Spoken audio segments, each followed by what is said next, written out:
Now, let's go back and talk some more about empirical formulas and how they are actually determined in the laboratory. We said before they're determined in the laboratory, but let's see how it works so that we will know how to do it when the time comes along. We said before, if we had an unknown pure compound and we took it down to Dr. Zaitsev in the laboratory, if it is a reasonable compound, he could break it apart and get the masses of each component elements out of it and determine then from that all of the information that we have seen up to this point.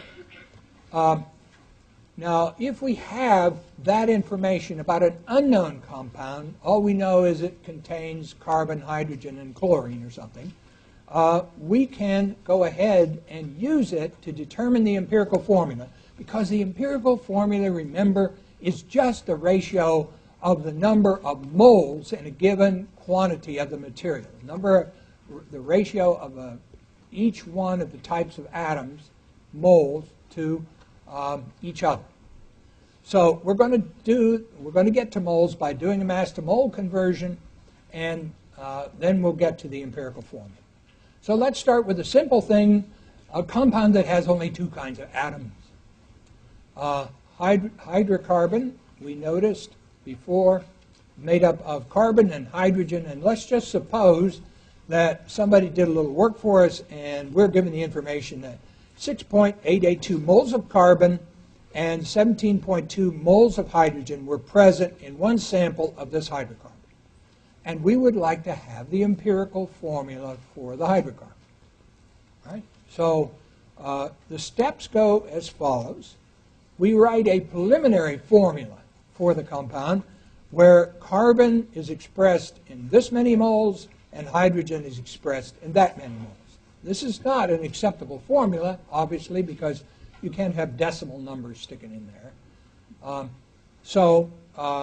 It is a preliminary formula, and we need to process it to get the empirical formula, which is just, as I said, the ratio. Okay, so we have to convert the subscripts here to whole numbers. That's what we're talking about. The preliminary formula will then be converted into the empirical formula. So all we do is divide through by the smaller subscript. And that will make one of these things 1 right away. You can see it will make carbon a 1. So here is the conversion of the preliminary formula to the empirical formula. We take 6.882, divide by the same number, since that's the smaller one, and we do the same thing for 17.20 divided by 6.882, and we get C1H2.5. Well, we made some progress. Carbon has a whole number subscript, but hydrogen doesn't. So when you have a number that's not an integer or a whole number here, a decimal number, you need to inspect it and determine what it must be multiplied by to give the smallest whole number for that particular element. So we're going to look at this thing, and I think you can see right away that the smallest whole number multiplier we can use is 2. So we're going to take carbon, it's 1 times 2, and hydrogen 2.5 times 2, and we're going to get C2H5. And that is the empirical formula for this compound. Now if you go back and look at the CnH2n plus 2, this thing doesn't fit it.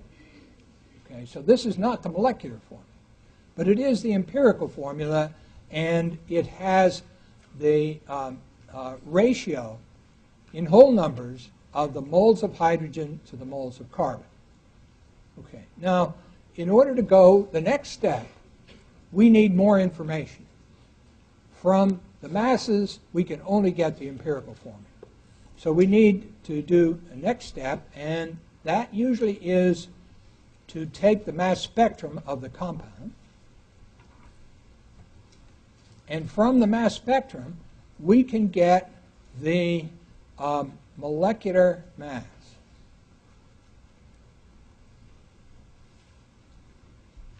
Or the formula mass. whichever you like to call it. Okay, now when you do that, in this compound, what you find is that the molecular mass corresponds not to C2H5, but to C4H10. And C4H10 then would be, the molecular formula would be exactly 2 times the empirical formula here. So C4H10 does fit our Cn, H2n plus 2. So that fits for a hydrocarbon. When n is equal to 4, this would be C4H, 2n would be 8, plus 2 is 10. So this is butane. We met him last time. Does anybody have a question on the process of getting first the empirical formula, then the molecular formula? Okay, good. There will be a number of questions about this topic on your Chapter 3 homework. Let's take a more complicated one. Analysis of an ionic compound, sample of it, gave 2.82 grams of sodium, 4.35 grams of chlorine, and 7.83 grams of oxygen. What is the empirical formula and the name of the compound? Okay, so once we get the empirical formula, we'll notice that this thing is an ionic compound, and the empirical formula is the formula. It is the same as the molecular formula as well. And from that, we can work backwards to the name. Okay? The molecular formula of an ionic compound is the formula. It's the same as the empirical formula because there aren't really any molecules. So it's the same thing. There isn't any conversion needed. I'm sorry? Well, let me go through this, and I think you'll see what I'm talking about. Okay? So the first step would be to find the number of moles of each one of these elements from the masses. So we're going to do a mass to mole conversion. For sodium, 2.82 grams of same times 1 mole of sodium over the atomic mass of sodium, 22.99 grams. And that gives us 0.123 moles of sodium in this sample. And if we do the same thing for chlorine, 4.35 grams of chlorine happens to be exactly the same, 0.123 moles of chlorine. Okay? And finally, 7.83 grams of oxygen is 0.489 moles of oxygen. So our preliminary formula is ready for us. It's sodium 0.123, chlorine 0.123, and oxygen 0.489. Okay? And so we go through the next process of converting the preliminary formula to the empirical formula by dividing each one of these by the smallest, which is 0.123. Okay? So I'm going to can sort of follow through here. 0.123. That's going to make 1 sodium. 0.123, that's going to make 1 chlorine, and 0.123, that's going to make 4 oxygens. Okay? 4 oxygens. So our formula here, our formula is Na1Cl1O4, or that's the same as NaClO4.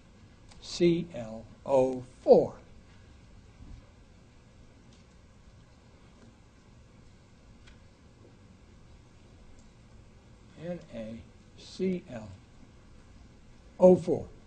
Okay, now when I look at this, I know the sodium is going to have a positive charge, right? Sodium always has a positive charge in its ionic compound, every time. So that means ClO4 is going to have a negative charge. So the formula, the empirical formula, and the molecular formula, because there aren't really any molecules, is NaClO4. That's as simple as it can get. You can't make it any simpler. And there's no reason to put Na2ClO4 taken twice. So this is, 1, the empirical formula.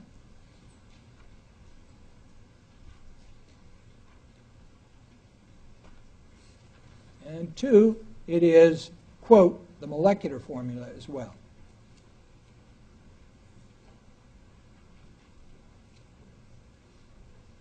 Even though there aren't any molecules, so we just write it as it is. Question, yes?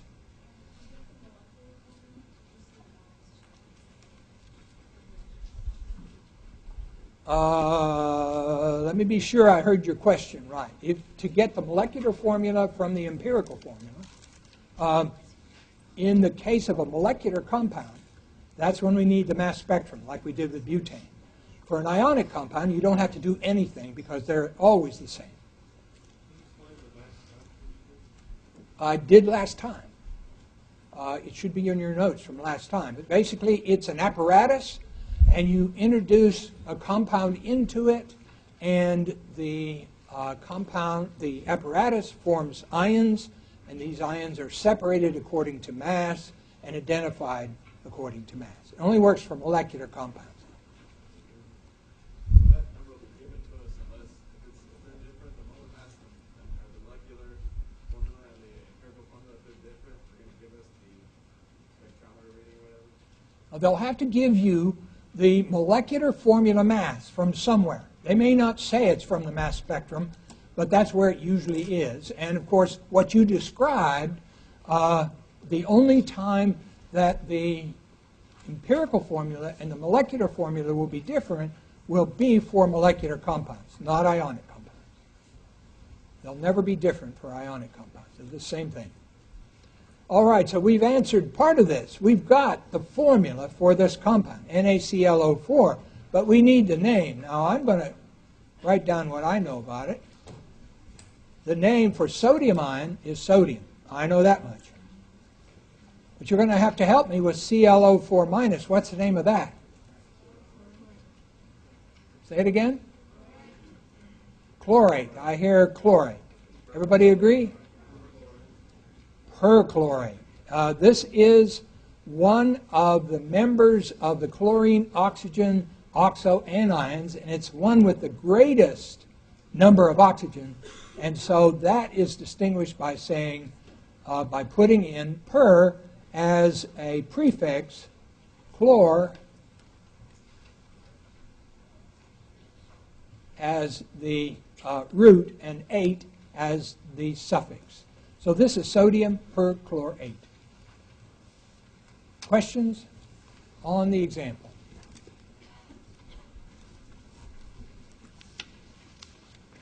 Okay. I would add one point. Sometimes the ratios don't turn out to be perfectly whole numbers. That is to say, I think, if I recall correctly, this one came out 3.98. Oxygen was 3.98, and I interpreted it as 4 and didn't say a word to you about it, and you didn't ask me because you probably didn't know. But experimental error can lead to small deviations, and the question always comes up, well, how far can I go in that?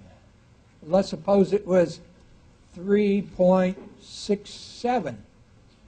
Is that too much? Yeah, that's too much. That means that the formula is more complicated than this, and this is 3 2/3, and you'll have to figure it out that way. But if it was 3.89, I would change that to 4.0, and that's about as far as I would go. So if it's in there, it's in the intermediate zone. You might want to go back and look at your calculation, be sure you didn't make a math error. Usually it'll be close enough to an integer so that you'll be able to see it directly, or it'll be something like 2.5 in which you can see that it needs to be multiplied by something like we saw earlier. Okay, are you comfortable with this? All right.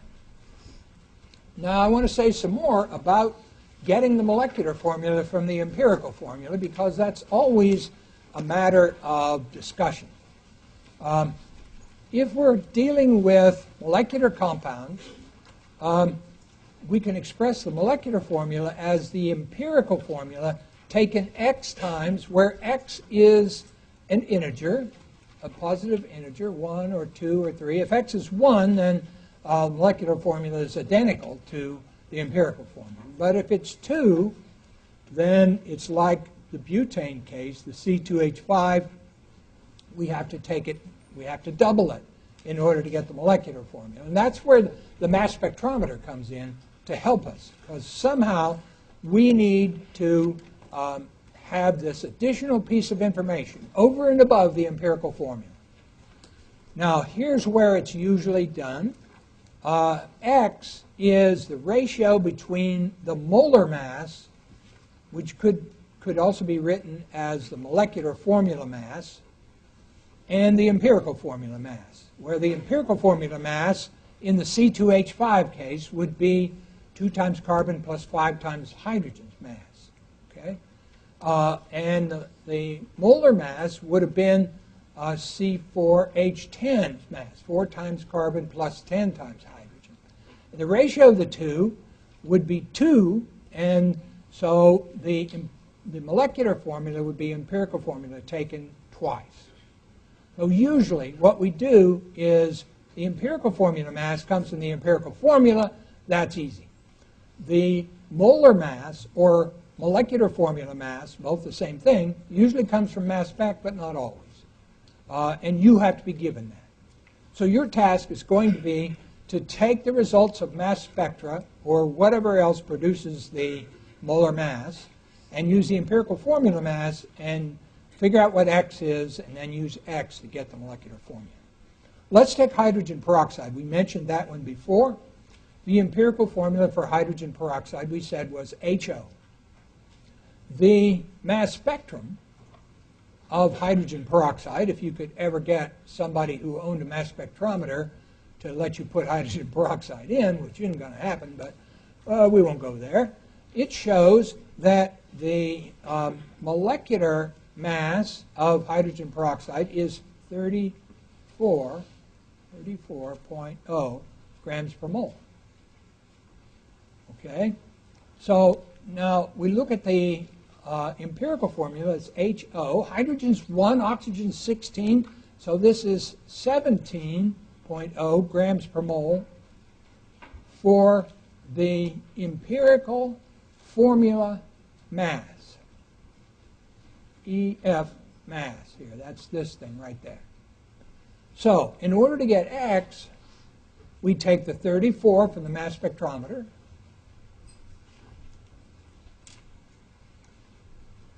and we divide it by the 17 grams per mole from the empirical formula, and we get a 2. So the hydrogen peroxide molecular formula will be HO taken 2 times, and so that would be H2O2. Well, that's how we do it. Does anyone have a question about the process? You need 2 pieces of information to make this work. First, the empirical formula. From that, you get the empirical formula mass.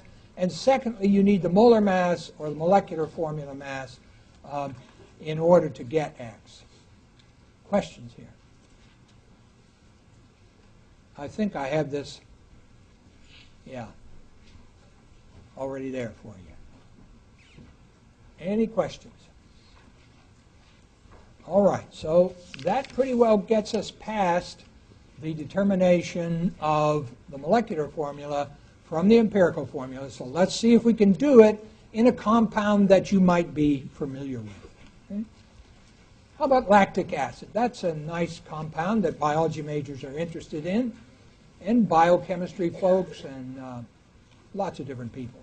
Lactic acid, which has this molar mass, 90.08 grams per mole, remember that for later, contains 40.0% 40.0 mass percent of carbon, 6.71 mass percent of hydrogen, and 53.3 mass percent of oxygen. Those add up to 100, so there's nothing else in there.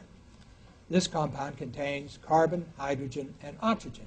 So determine the empirical formula of the lactic acid, and then, using this number, determine the molecular formula. So what we're going to do is we're going to assume 100 grams of lactic acid. That's a neat little trick to do to avoid extra work. If you assume 100 grams, then these mass percent values are directly converted to mass. Okay? So we'll take the mass of each one of them. First, the mass of carbon. We'll convert to moles of carbon. We'll get a mole ratio eventually when we've done all of them. And then we'll get the empirical formula. So this is the process that you saw a few minutes ago.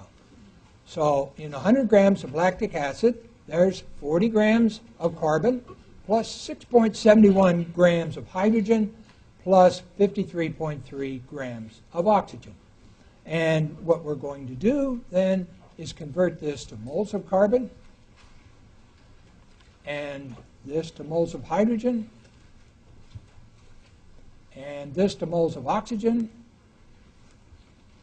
And then we're going to do a preliminary formula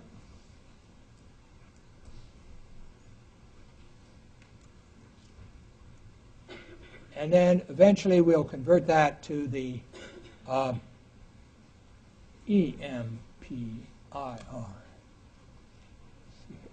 formula. I'm a little dyslexic. I'm sorry about that, but it seems to be getting worse. So that's the plan.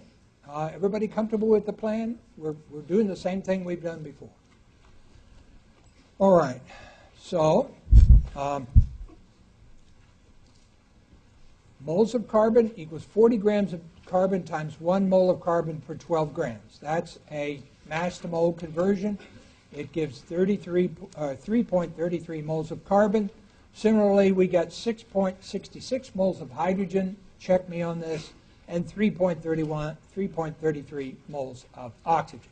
So our preliminary formula, as you might expect, is C, 3.33, H, 6.66, oxygen, 3.33. And we divide through by the smallest of these, and that gives us 1 for carbon, 2 for hydrogen, and 1 for oxygen. So this is C1H2O1. We throw away the ones. They don't have to be expressed. And we have the empirical formula, CH2O.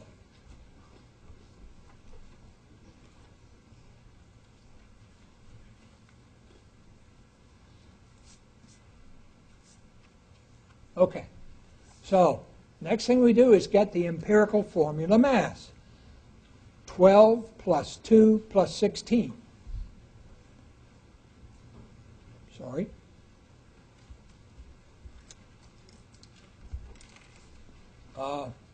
For carbon, it's 1 times 12. For hydrogen, it's 2 times 1.008. This is 12.01. And for oxygen, it's 1 times 16.00.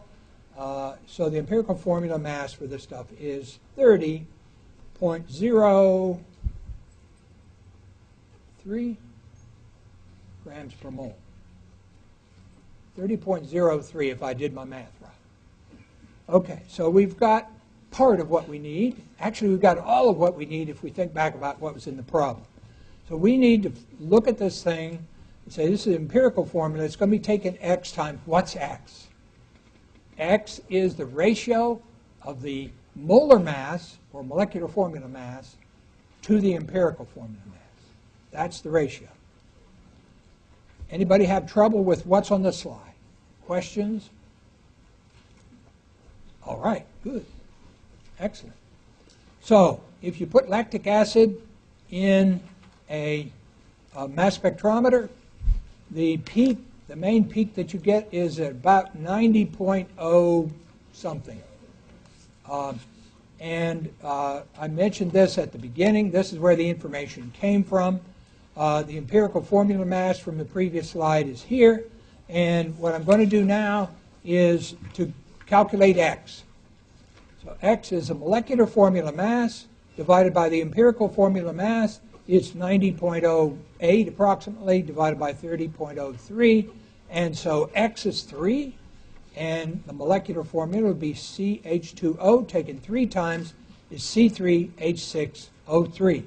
Now you can back check yourself by taking 3 times 12 for carbon, 6 times 1 for hydrogen, and 3 times 16 for oxygen, and be sure it adds up to 90. If it didn't, you got a problem in there somewhere. So this is the molecular formula. Now I might just add that we already know enough about organic compounds that we can talk a little bit about the structural formula. Now, this is thin ice. This is real thin ice.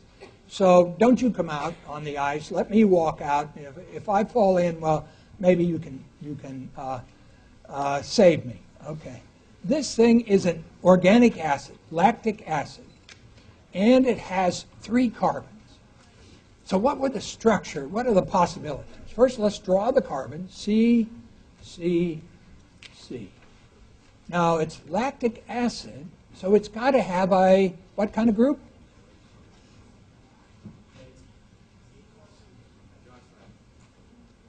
That's an alcohol, has to have a hydroxide group. What about a carboxylic acid?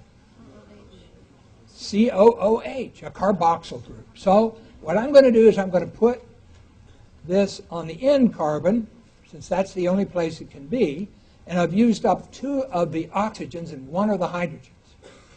But there is 1 more oxygen.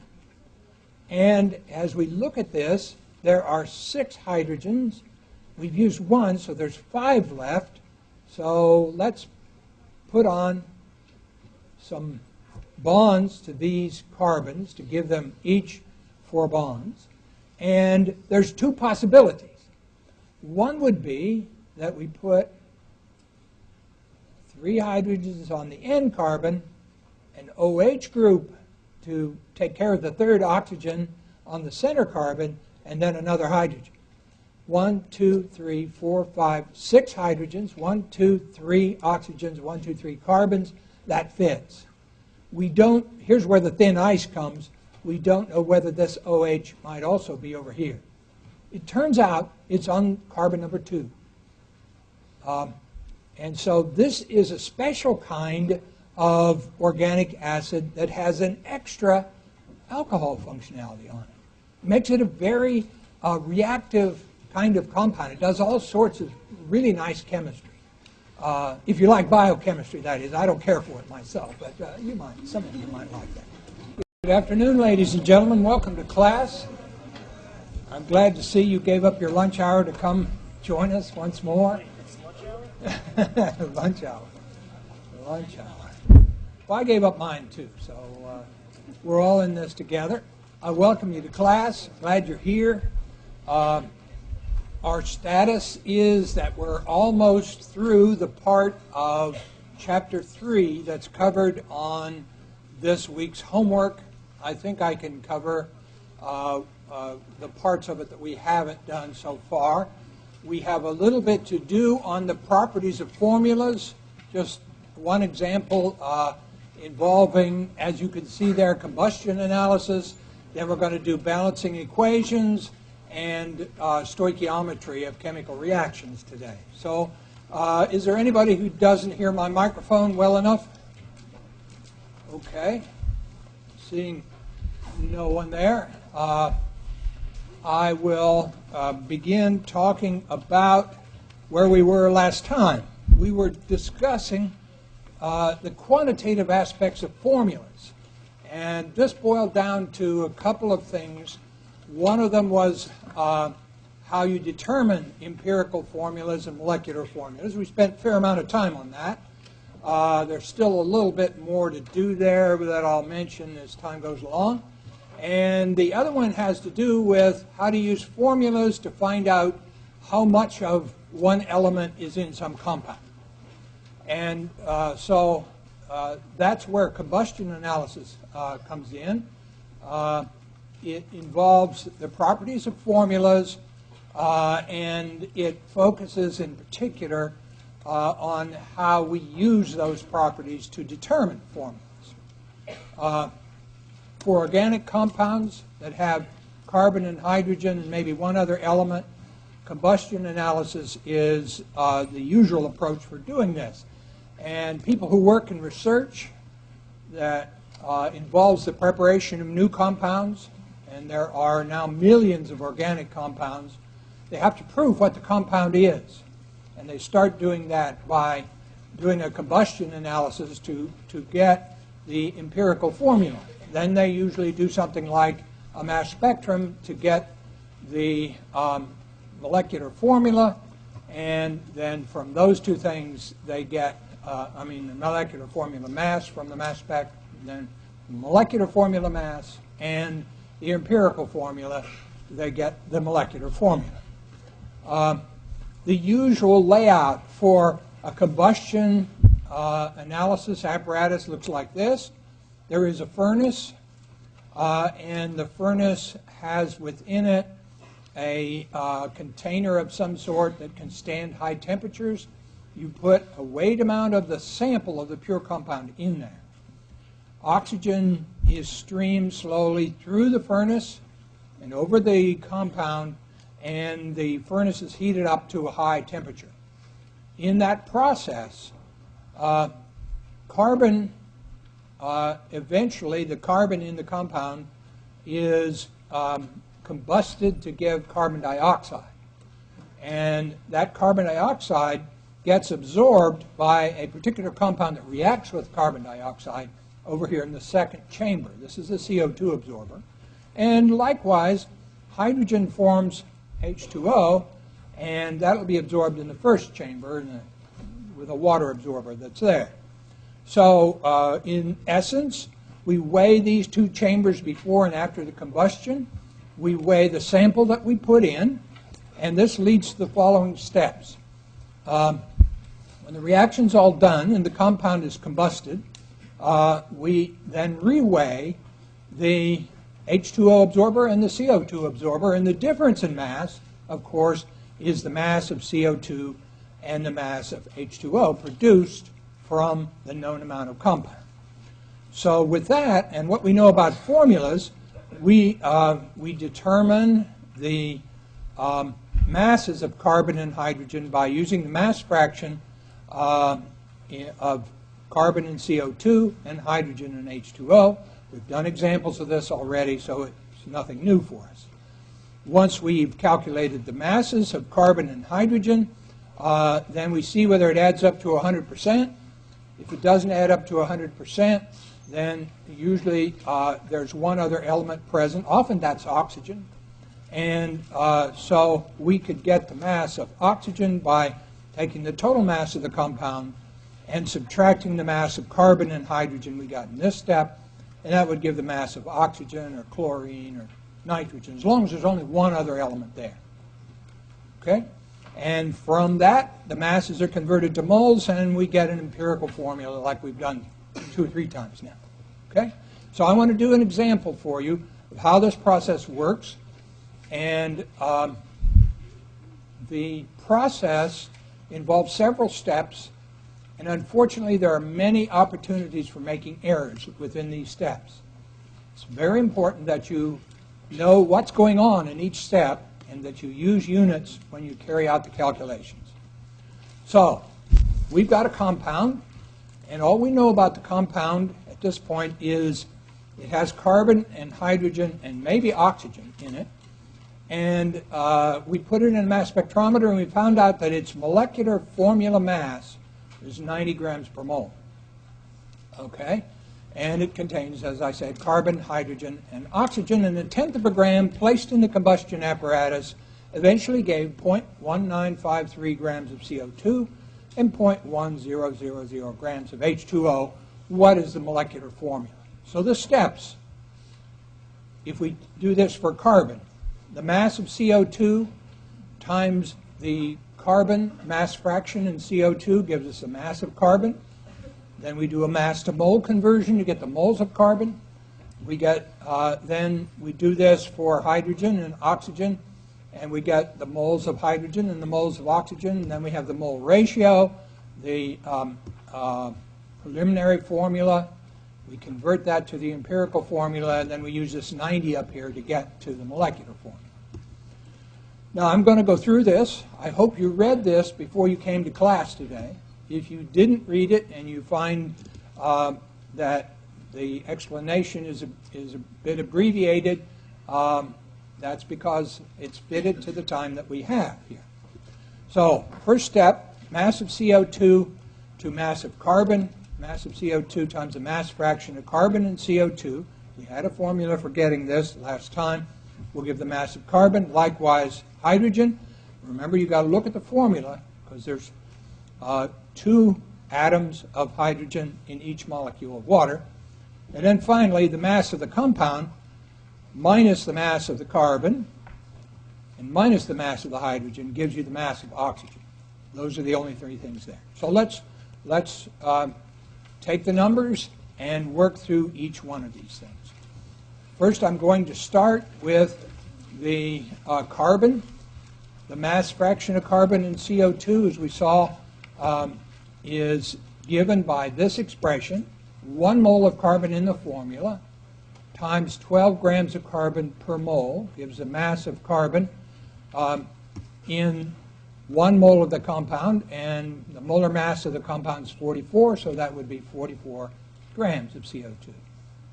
So if you look at this, this means when you do the arithmetic that 0.2729 grams of carbon are present for every gram of CO2.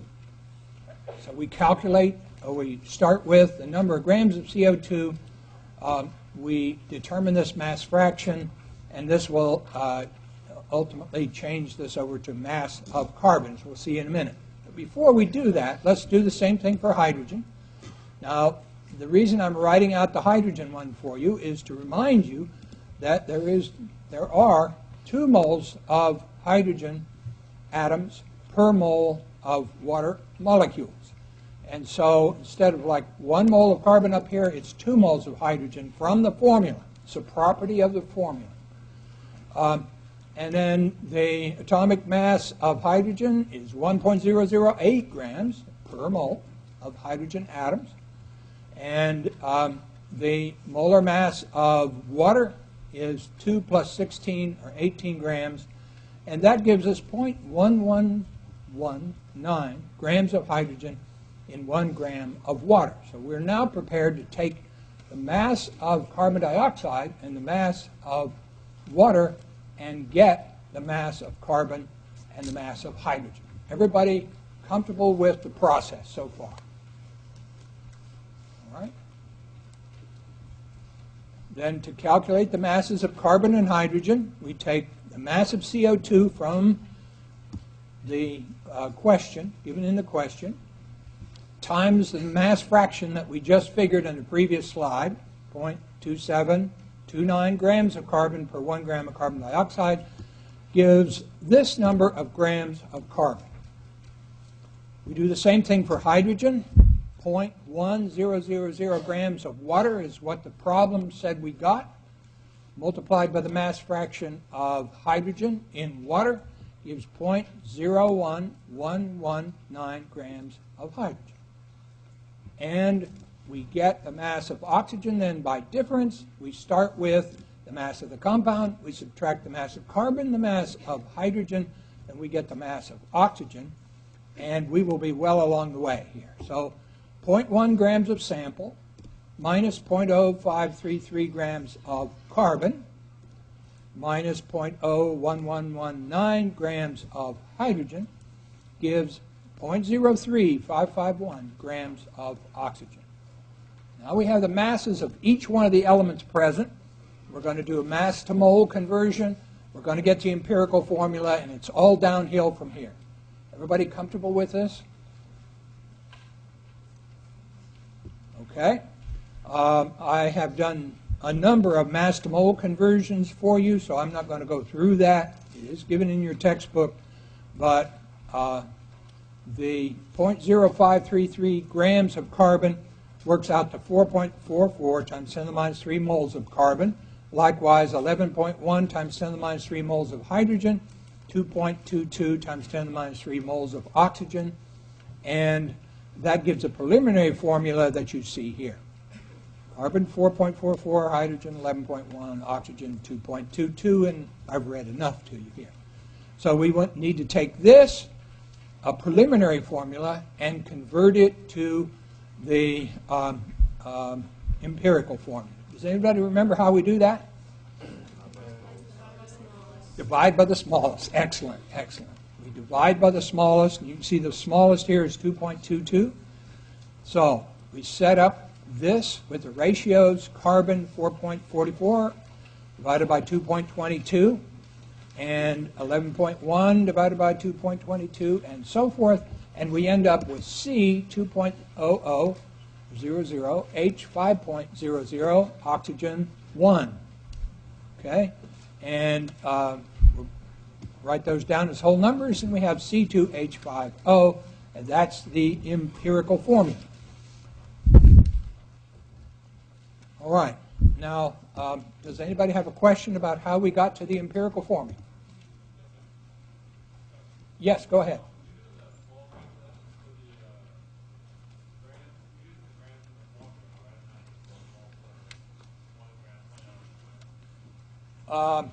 In each case, you ask about how I calculated the number of moles.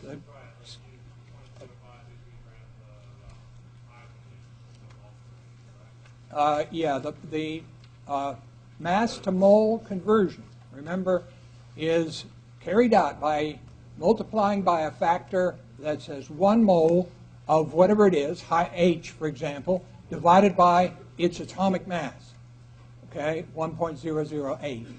And we did several of those. You should be able to find it in your notes earlier and in the textbook, too. I hope I answered your question. Okay, so now we have the empirical formula here, EF. We have it. And now we need to use the other piece of information that the problem gave us, which was the molecular formula mass. So let's go ahead and look at that. In order to determine the molecular formula, we need to determine X, the multiplying factor for getting a molecular formula from the empirical formula. And if you remember, that's the molecular formula mass, MFM, over the empirical formula mass, EFM. The empirical formula mass is obtained from the empirical formula, 2 times 12 plus 5 times 1 plus 16. And that turns out to be 45. So 90 AMUs or grams per mole divided by 45 AMUs or grams per mole gives the X value of 2.0. So that means there are 2 empirical formulas in each molecular formula. And so that would mean the molecular formula would be arrived at by writing the empirical formula in parentheses, putting a 2 to the right as a subscript, and that will give us C4H10O2 for our compound. There are several steps, but we've seen each one now, probably more than one time. I hope you're not bored by it. I want to be sure that you follow the reasoning through, because there are problems like this. Yes, go ahead. The 90 was given in the problem as the molar mass. It was on the top line. He asked where the 90 came from. It came from mass spectra. I'm sure it did. All right, other questions here? So that's the end of the part on the properties of formulas. Then I'd like to go ahead and talk about